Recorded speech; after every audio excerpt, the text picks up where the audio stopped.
Section 3.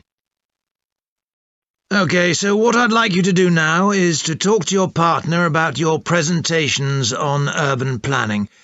You should have done most of the reading now, so I'd like you to share your ideas and talk about the structure of your presentation and what you need to do next.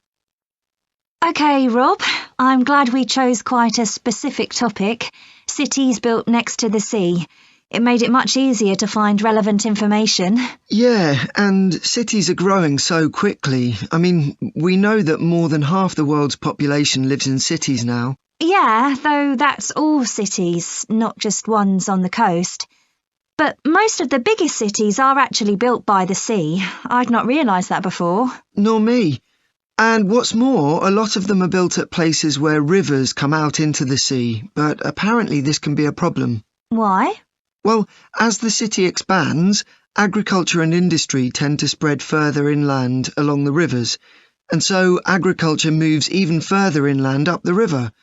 That's not necessarily a problem, except it means more and more pollutants are discharged into the rivers. So these are brought downstream to the cities? Right. Did you read that article about Miami on the east coast of the USA? No.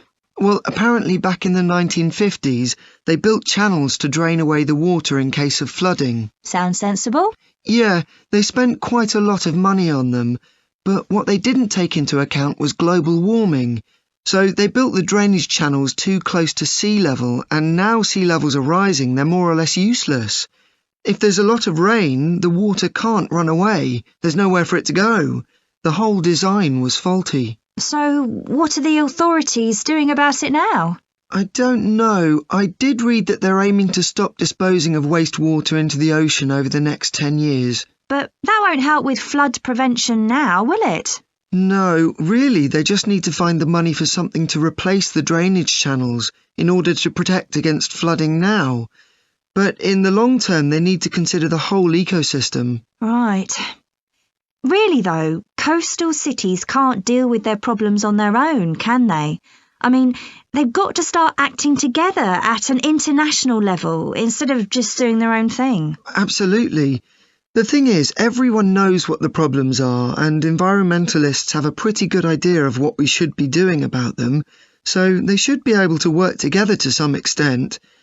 But it's going to be a long time before countries come to a decision on what principles they're prepared to abide by. Yeah, if they ever do. So, I think we've probably got enough for our presentation. It's only 15 minutes. OK, so I suppose we'll begin with some general historical background about why coastal cities were established. But we don't want to spend too long on that. The other students will already know a bit about it. It's all to do with communications and so on. Yes.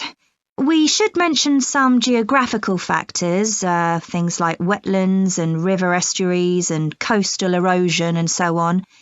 We could have some maps of different cities with these features marked. On a handout, you mean? Or some slides everyone can see? Yeah, that'd be better. It'd be good to go into past mistakes in a bit more detail. Did you read that case study of the problems there were in New Orleans with flooding a few years ago? Yes, we could use that as the basis for that part of the talk. I don't think the other students will have read it, but they'll remember hearing about the flooding at the time. OK. So that's probably enough background.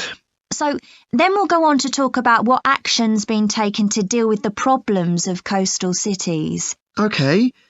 What else do we need to talk about? Maybe something on future risks, looking more at the long term if populations continue to grow? Yeah, we'll need to do a bit of work there. I haven't got much information, have you? No, we'll need to look at some websites. Shouldn't take too long. OK. And I think we should end by talking about international implications. Maybe we could ask people in the audience.